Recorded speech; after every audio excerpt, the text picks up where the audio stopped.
Welcome back, guys. Today I am not feeling 100%, but I received a really cool order from a German nursery, and it would be really selfish to not show you the really cool plants that I got this time around.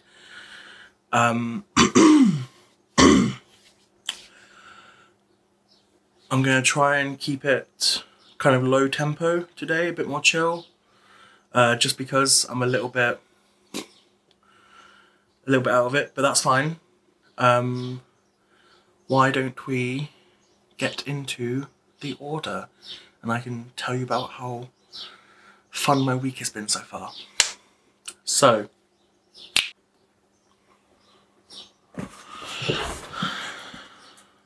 this has come all the way from Germany. The greenhouse I ordered from has a website, and it's called Kakteen. I'm not entirely sure what the German translation is, but if it's something fun and cool, I'll probably just pop it here. I have got my scissors, but I can't find my knife right now, so it's going to be a blade job.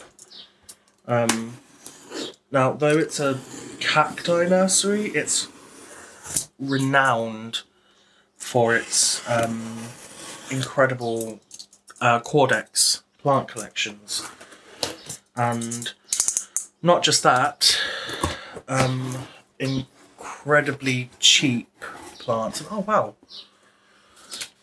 There is my plant passport, my invoice, the care for growing cacti, and they even sent me the English version, which is really nice of them.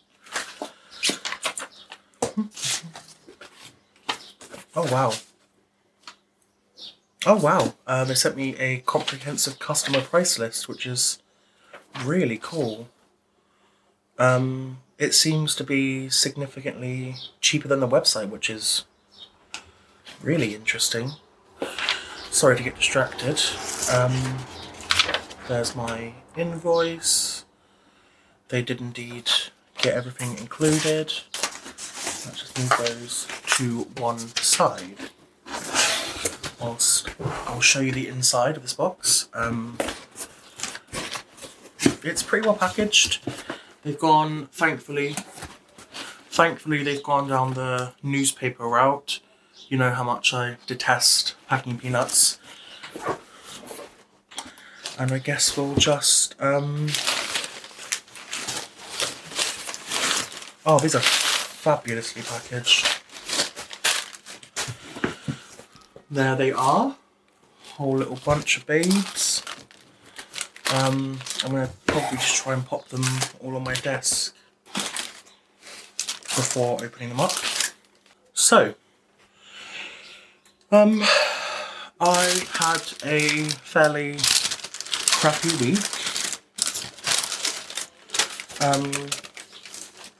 I started getting some symptoms about 3 or 4 days ago, and I was determined to not let it be a reality, so I kept telling myself that I wasn't feeling ill, and in doing so I'm pretty sure I made myself a little worse off. My lungs are actually doing pretty good, surprisingly, but I feel weak and a bit just a bit woozy and out of it, and I have a lot of bodily weakness. Oh wow. Okay, so like I said, this place is renowned for its Caudex plants. This species right here is called, nope, I'll pop it in the screen anyway. So this is Apiculacaria Dacarii. So Caudex, and it has these almost mimosa-esque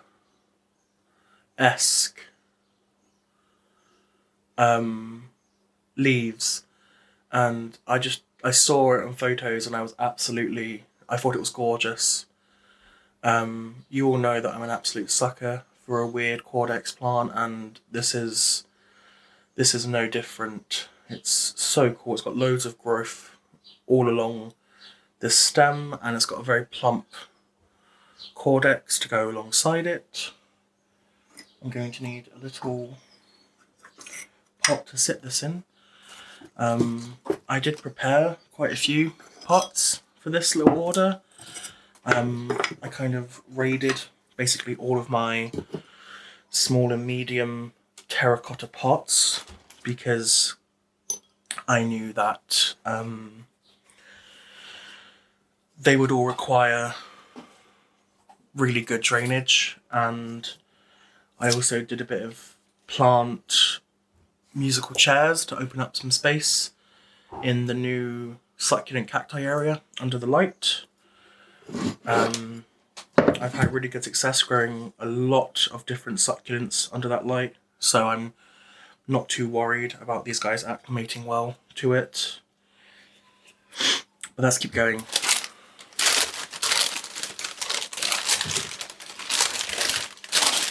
These are packaged fantastically. Oh, a little bit of loose soil. That's okay. Oh, this one was grown in a really, really dusty. Oh, this one's really, really cool. Okay.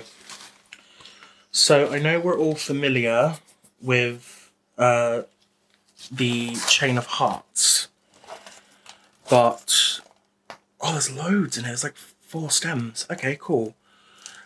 So this species is Ceropegia stapeliformis var serpentina, and this is the same family that hosts the string of hearts that we love and adore, and it's this really peculiar little succulent with really strange growths. It looks like a stapeliad, but of course it's Ceropegia, so that's really cool. The roots smell really dusty. I think it's because it's been grown in really dusty, rocky mix. So I'm going to try and preserve that so I can kind of match it as best as possible when I pot it up. Let's do this one.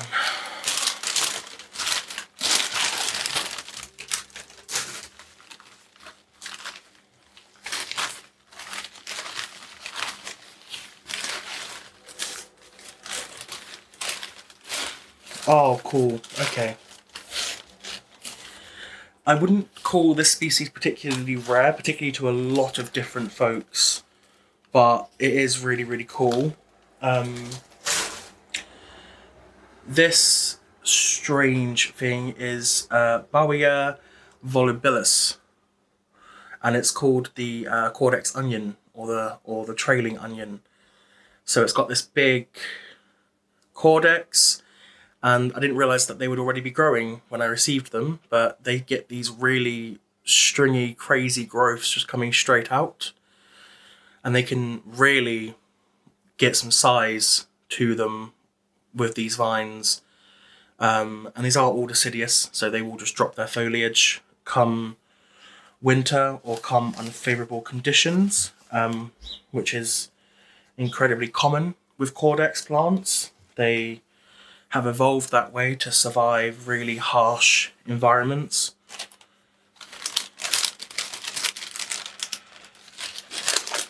What's in here? This one's a lot smaller. This could be the Pachyopsis. Oh, other side. Okay. Oh, okay, cool. So, this tiny, adorable little thing, if I can show it properly without... This little bulb is a Discoria elephantipes, Elephantypes. Elephantypes? It's small now. I will insert a photo of what these guys kind of grow into and how just incredible they actually are, because they truly are an incredible species. They're probably one of the most well-known Caudex plants, and probably one of the most in-demand Caudex plants. So considering how cheap it was, I was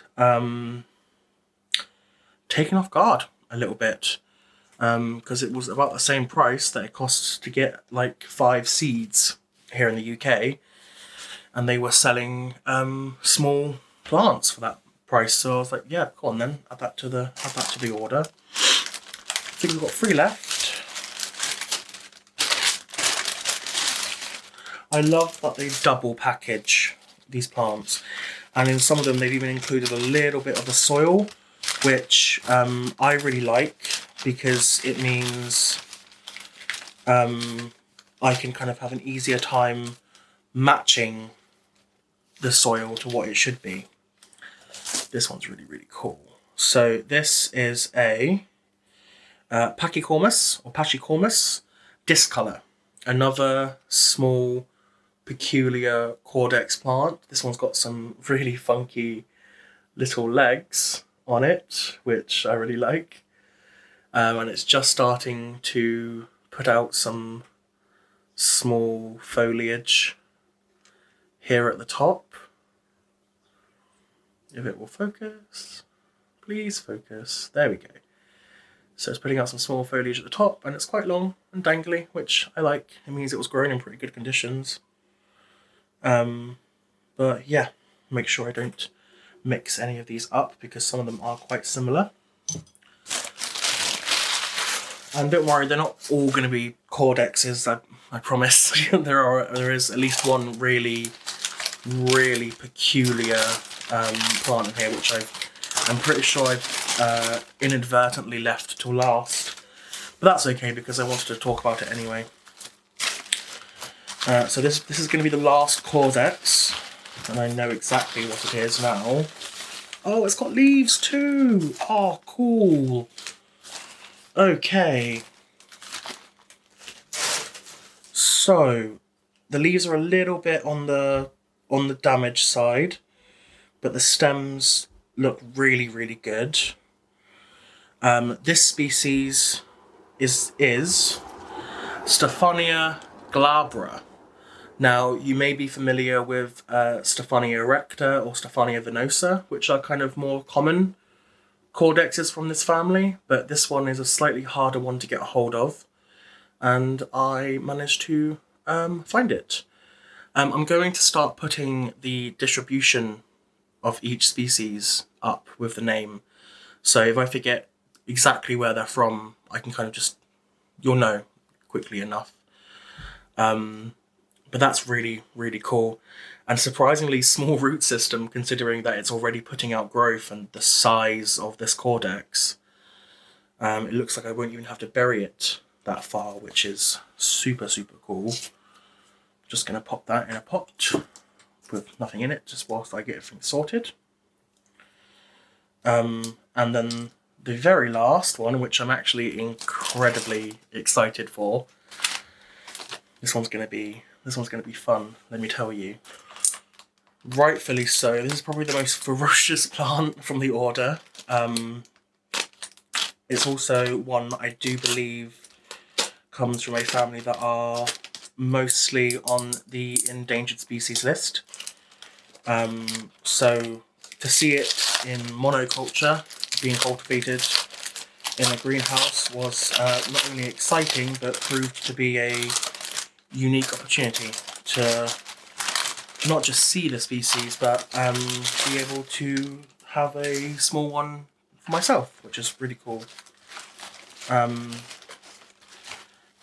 When you're looking at species that are particularly rare, do bear in mind the plant black market is one of the most successful in the world because of how well it does. Oh, wow. Okay. This is insane. Oh, it's so serrated. Okay, so this species is Dicea Marnia lapistoli var Estervesii. Sorry for the abrupt cut. My camera died and I took the opportunity to have a little lay down. I have now potted up everyone. I believe the last thing I was talking about was the Dicea, so just have a little look at her. So this is a bromeliad, and as you know, if you've watched my previous videos, I absolutely adore bromeliads, and keeping a Dicea has been on my wish list for a long time. But because so many of them are endangered and they're so hard to come by and they're so slow growing, they just don't, they're just not around. So seeing this on the website was an absolute delight, and it was the first thing to go into my basket. And then I went down the Caudex route, but so some fun facts about this Dicea. They have fiercely serrated edges along the foliage there. I don't know if you can see just how fierce and sharp they actually are. Like all bromeliads, these guys are monocarpic, so they will bloom once and then slowly die. But the good news is it's extremely young, so I've got hopefully many years with this plant. And obviously when they do flower, they will produce offshoots, and I've just got this in a small modified, I think this is actually a teacup for Japanese tea. I've got a few of them looking around. But Dicea, the full name is, again, sorry, I keep forgetting it's a very long name, and it's also a variant. Dicea Marnia lapistoli var Estervesii. So that's fun. Potted this in essentially the same stuff I potted everything else in, which is extremely well draining, grittier substrate with a lot of perlite, because I know that the growers use an extremely gritty substrate mix. Here are the Serrapegia stapiliformis, all potted up.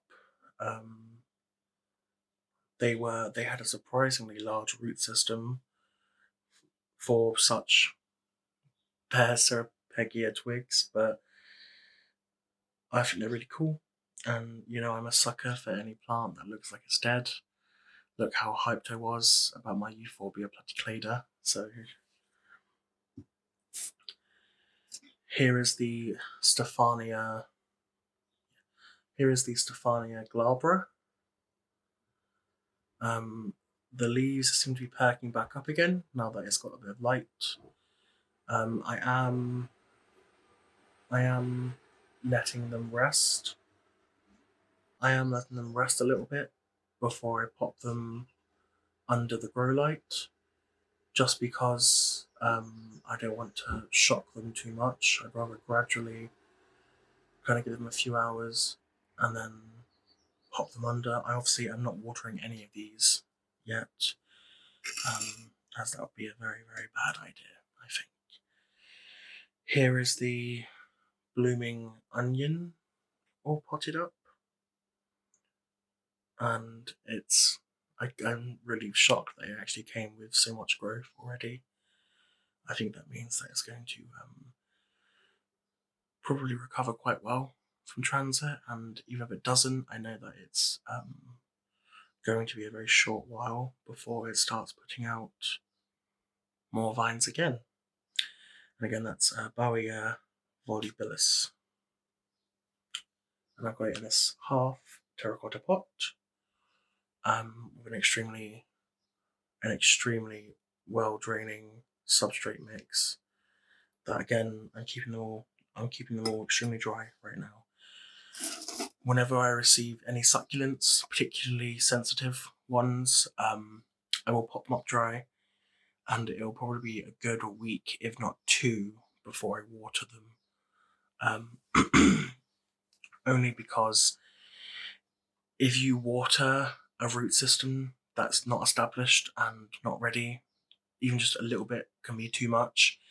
You will kill a plant very quickly, which is, these are all very hard to find species, some of them literally endangered, and I'm not about to take any risks. I'd much rather take things nice and slowly and see better long-term results than try and shoot for short-term results.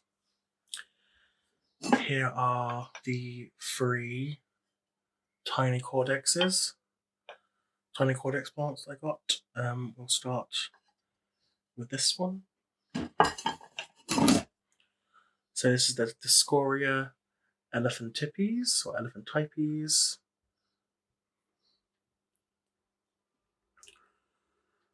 As you can see, it is still very small, but it fits nicely into these little terracottas, which I was quite happy about.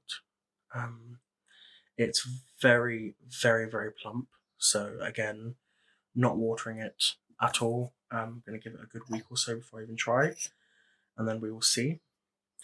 This one I might water slightly in a couple days. This is the Patchy or Pachycormus discolor, and it's just a bit flimsy, but it's trying to. It is desperately trying to start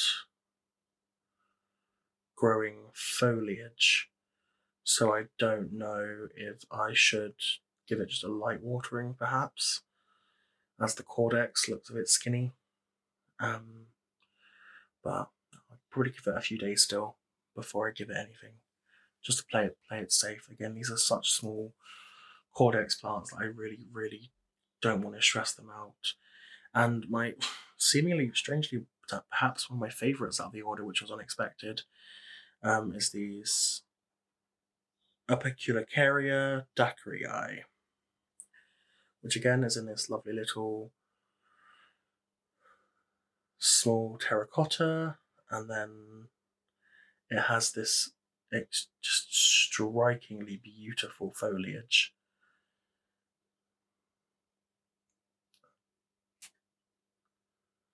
It reminds me of a Mimosa pudica or anything from the Mimosa family because of that kind of itty-bitty, like strings of buttons kind of looking foliage, which I absolutely adore, and I think it's just so cool and weird. But yeah, so that's the unboxing for today. I'm sorry that I sound a little bit out of it. I'm still feeling quite under the weather, but I do hope that you at least enjoyed the cool species that I got to show off a little bit. And I do really, really hope to see you again. Don't forget to subscribe to join the Deathly Cult, and I love you guys very, very much.